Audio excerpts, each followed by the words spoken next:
My name's Elaine Brower. I got active in the anti-war movement in about 2003.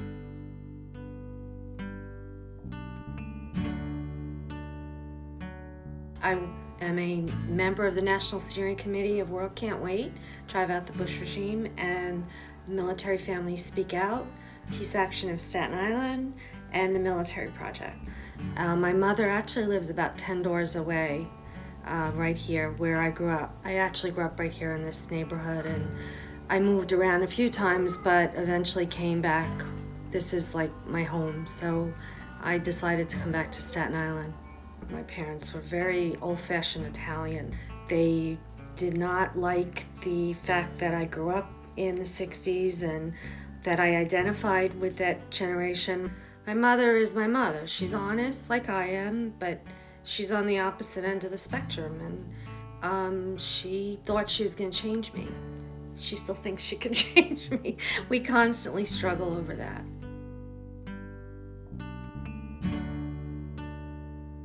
One thing we have in our household is an understanding of each other, and a lot of people think this is weird. Like, my husband's a Republican. He voted for Bush twice. My son actually doesn't agree with all of my political views, but he respects me for what I do. I had my children, and it was difficult to raise them, and I tried to raise them to be good citizens and aware of social environment. But I always had some sort of cause. My mother always said that. You always have a cause, you always have a cause. And then my son joined the military, which I was dead set against, and that changed everything again. He joined the Marine Corps as soon as he got his diploma. 2 weeks later, the recruiter was sitting in my living room ready to take him off, and I, for years I begged him. I said, please don't go, I'll pay for college, I'll buy you a car, I'll do whatever. But that was what he wanted to do, and I had to let him do it because it was his life. I said, look, I'm really afraid that with you joining, something could happen. We don't know what could happen. And he's like, oh, don't worry, nothing's gonna happen. And even my husband, said, oh, it's good for him. It'll make a man out of him, that kind of thing. But he did it. And a year and a half later, we were at war.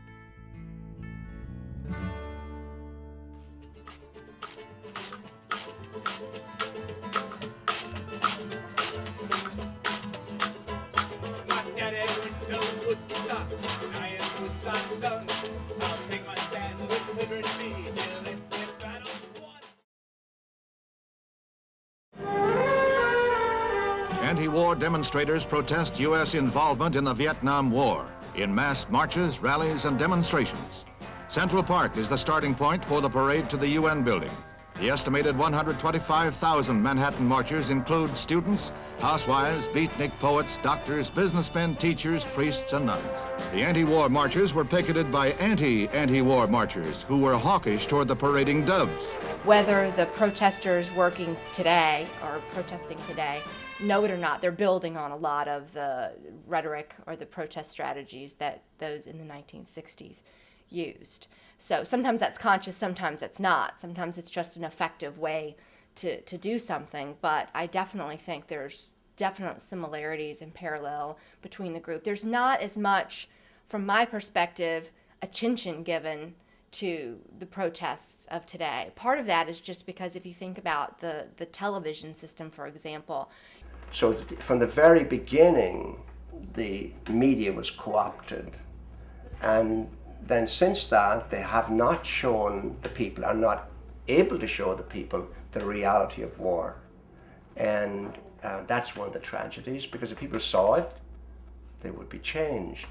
In this Vietnam War, when the bodies came into Dover, Delaware, and the camera was on the coffins. And so you could see the numbers, you could see the lineup of coffins.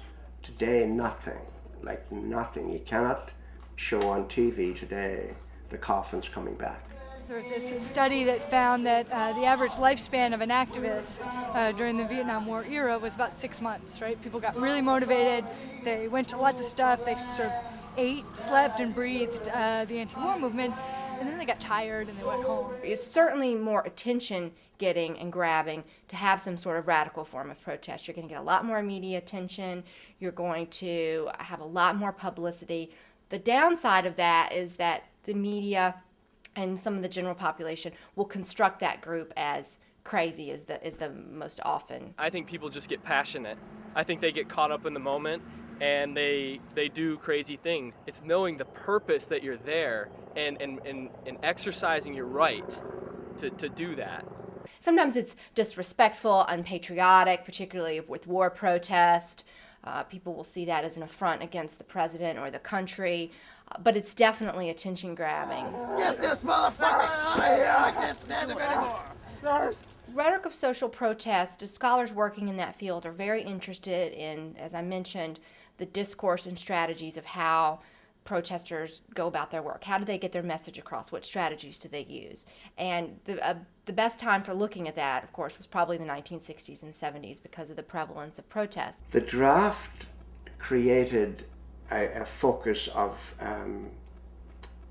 protest. It was the mechanism which reached down and took your brother or your son and hauled them off. So it was a great target for protest. And working during that time period was a scholar named Richard Gregg. And one of his observations was that the rhetoric did not only just challenge the status quo, but it also had another function, what he calls the ego function.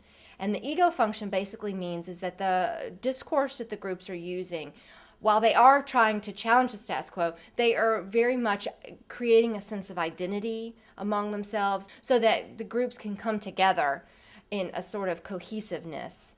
And the rhetoric serves to create unity among group members, to create a solidarity. Change comes out of changes in attitudes, and it comes out of courageous action, which only comes out of community.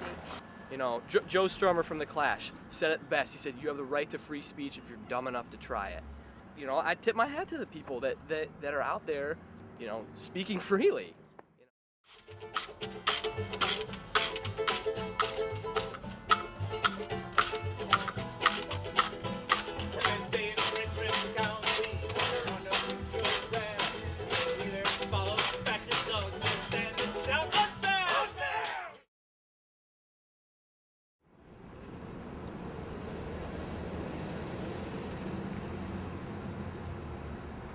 This is the 4th year we're doing the Peace Festival. You see what a hard nut to crack Staten Island is. This is what we're up against.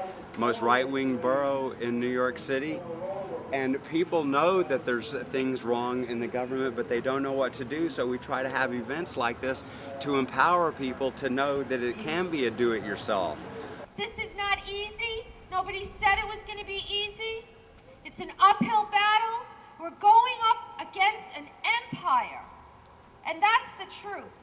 This Bush regime has gotten hold of our government.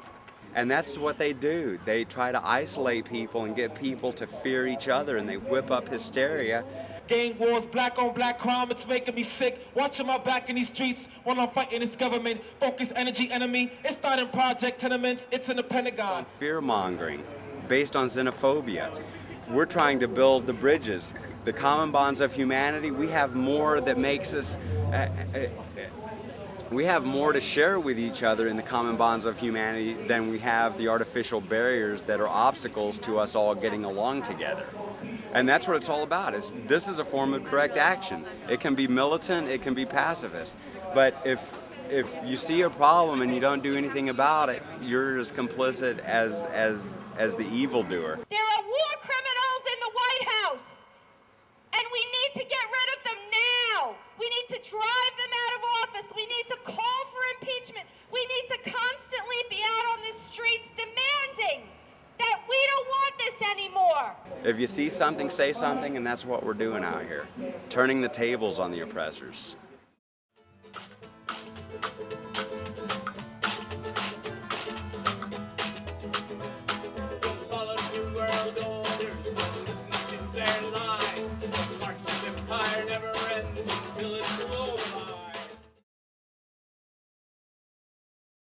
Well, today we formed a national day against recruiting stations, and here we are in East Harlem, El Barrio, and this particular recruiting station just opened up about 6 months ago. There's been a lot of protests here and counter-recruitment activities, and we want to keep it shut down. For what reason are we doing this? This is an entire generation of young men and women, and they keep going back until what? Until they don't come back physically, that they come back in a box. This is what our country is doing. And they offer them $20,000 or more to recruit them into the Army, and of course a 17 or 18-year-old is going to take that money to get themselves out of this situation. So that's not what the military is here for. What are they recruiting for? Murder, rape, torture, war! What are they recruiting for? We're not blocking the sidewalk. We'll be right next to the wall here. You have to go across the street in the barriers. I'm telling you. I don't understand. I'm not a cow. No problem. Nobody called you. Why would I go? Nobody called you cow, man. No, you're not. Make it easy. Go back here, then you guys start writing something. Writing what? What would you possibly be writing? Jane walking out there. Since this one is shut down, we're going to walk to the 125th Street recruiting station, and we're going to do the same thing there.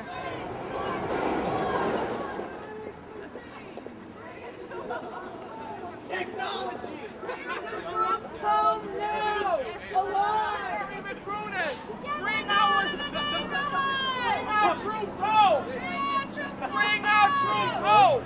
Stop taking our youth! A whole nother kind of world is possible for humanity. If we got to fight, let's fight for a different world. If we got to fight, let's fight to end oppression. If we got to fight, let's fight for something better for humanity. That's right. Places got to go. Hey, hey. We're pushed to these racist places got to go. Hey, hey. What are they recruiting for? What are they recruiting for? So I say no, and I will say no until there is no more. Be all you can be home. Torture war! What are they recruiting for? Murder, rape, torture, war! What are they recruiting for? Murder, rape, torture, war! What are they recruiting for? Murder, rape, torture, war! Did we just shut it down? Did we just shut it down? Yes. They went home. The cops told them they left. They said, you know, we were going to block the door, and they all left. You guys won. We shut it down without any arrests. That was a good thing. Congratulations. Okay, we're on our way to the next one.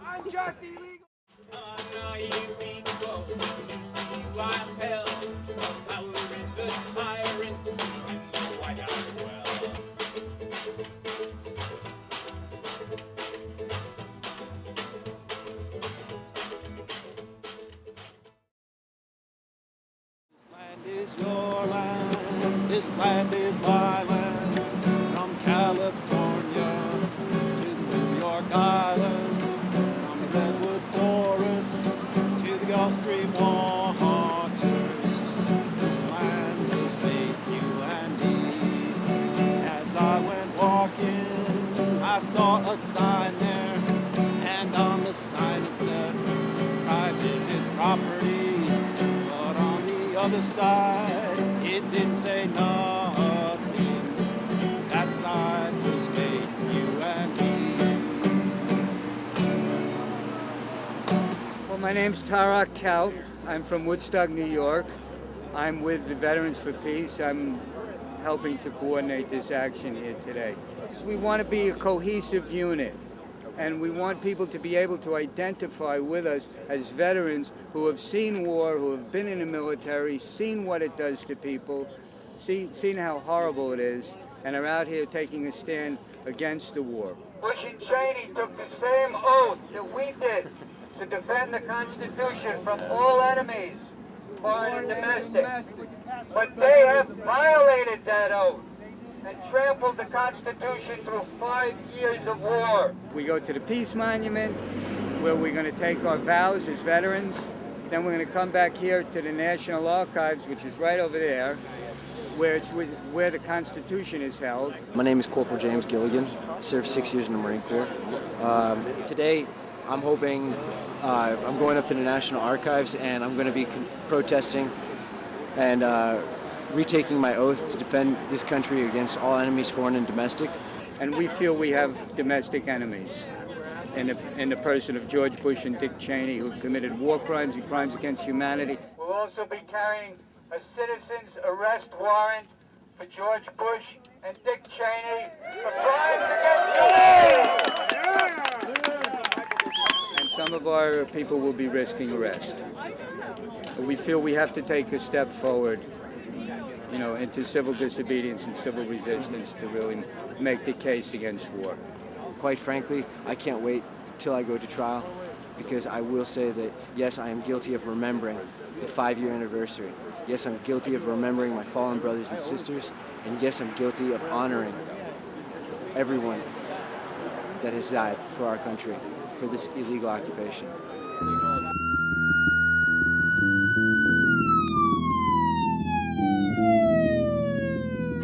They're not arresting anyone except for if you commit a felony.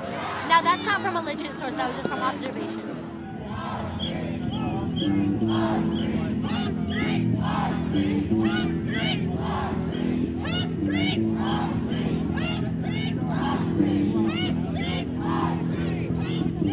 Like amazing, because students from all over the nation have come here to take over Washington, D.C. and send a strong message to Bechtel, Lockheed Martin, Congress, Washington, White House, and everything that 5 years too many, U.S. out of Iraq, and bring the troops home.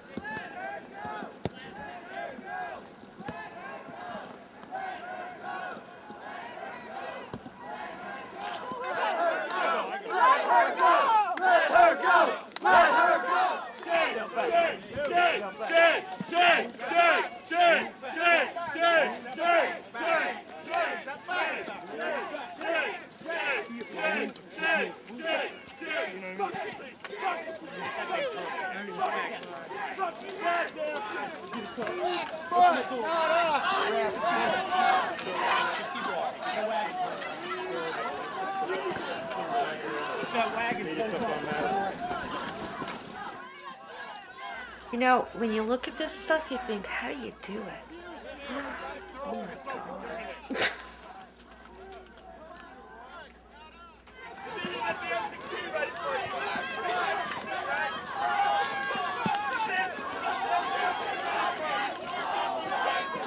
We decided we were going to hang the crime scene tape, and it started to rain, so we figured we better do it then. When I went to the other side of the fence and got somebody else who was standing there, and now all these people started coming around, and they all wanted to participate. So I gave her one end, and I took the roll again, and I put my hands in it, and they started running. So I started wrapping it around my feet. But at that point, I was just surrounded.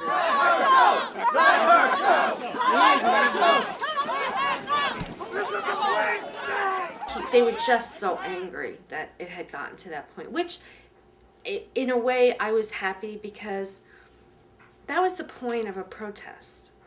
And they closed the door. I figured they'd pile people in, but it was just me. But I was sitting in the back, and I saw people running around yelling. We're just killing millions of people around the world, and look at what you're doing. This woman is.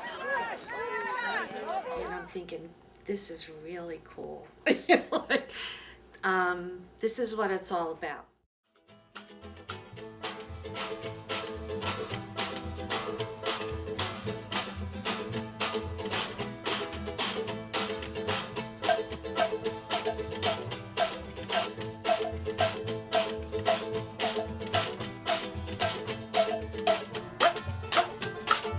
And in a democracy, you have rights and responsibilities. If you don't exercise both of them, that means you're going to lose those rights. You know, momentarily, you feel like you've accomplished something, and you probably have made this tiny little chip in the foundation of what you're trying to, you know, dismantle. But no, I don't think we've gotten anywhere. You'd be fighting for it, and you couldn't live with yourself if you didn't fight for it. You know in your heart and soul you won't win at this point, but let it be said, we opposed it and spoke the truth to it. Look, they're talking about bombing Iran. They're still recruiting to send kids into Iraq. It's just horrible. Sometimes I'd like to just throw my hands up and walk away, but it's just not something I could live with.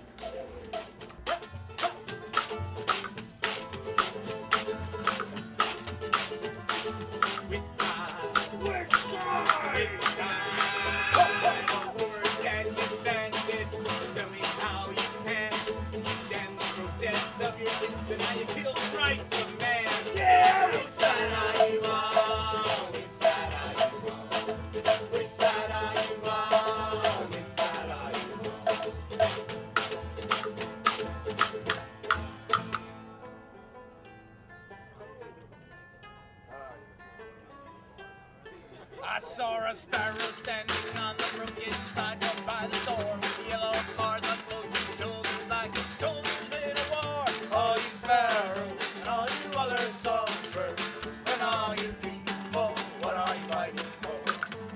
And all you sparrows and all you other songbirds and all you people, what are you fighting for? I saw a squadron of house-pitching sparrows from the tree. All the males had blood-red heads like they had suffered casualties. All you bitches and all you other songs.